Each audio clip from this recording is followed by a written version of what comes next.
ये कहानी है एक हिरन की जो एक घने जंगल में रहती थी। उस हिरन के सींग सोने के थे जो बहुत ही सुंदर थे। जब भी कोई दूसरा जानवर उस हिरन के सींगों को देखता था तो वो उसकी बहुत ही तारीफ करता था। वो हिरन पानी पीने के लिए हमेशा एक नदी में जाती थी।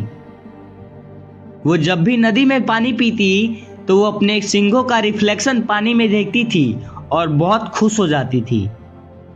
एक दिन जब वो पानी पीने के लिए नदी के पास गई और नदी में अपने सींगों को देखकर जब वो मन ही मन मुस्कुरा रही थी तभी उसकी नजर अपने पैरों पर पड़ी।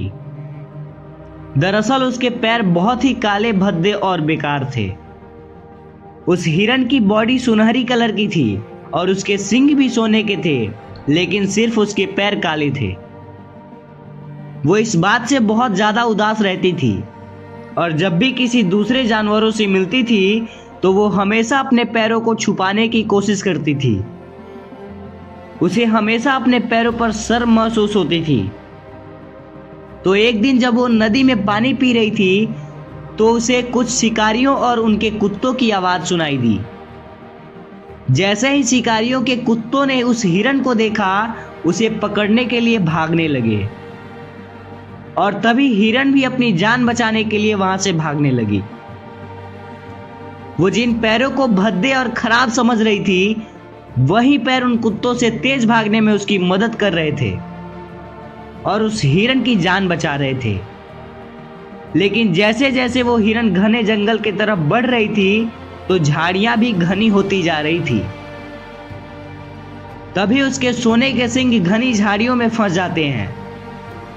वो उस झाड़ी से अपने सींगों को निकालने की बहुत कोशिश करती है लेकिन नहीं निकाल पाती है। और तभी पीछे से उन शिकारियों के कुत्ते भागते हुए आते हैं और उस हिरन को पकड़ लेते हैं और उसे मार देते हैं।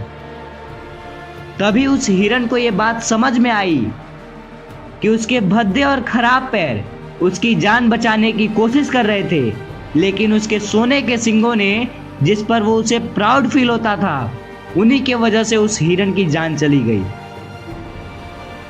इस कहानी से हमें यह सीख मिलती है कि बाहरी सुंदरता का जिंदगी में कोई महत्व नहीं है, लेकिन हम फिर भी उसकी ज्यादा केयर करते हैं।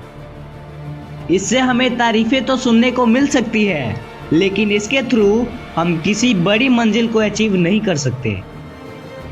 इसी तरह किसी भी चीज की असली वैल्यू उसकी होती है जो उसके अंदर होता है।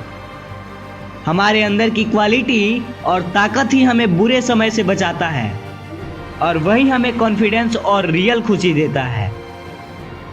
तो आप भी अपने अंदर के चीजों पर ध्यान दीजिए, अपना कॉन्फिडेंस बूस्ट कीजिए, पॉजिटिव रहने की कोशिश कीजिए और कोई ना कोई नया स्किल सीखते रहिए।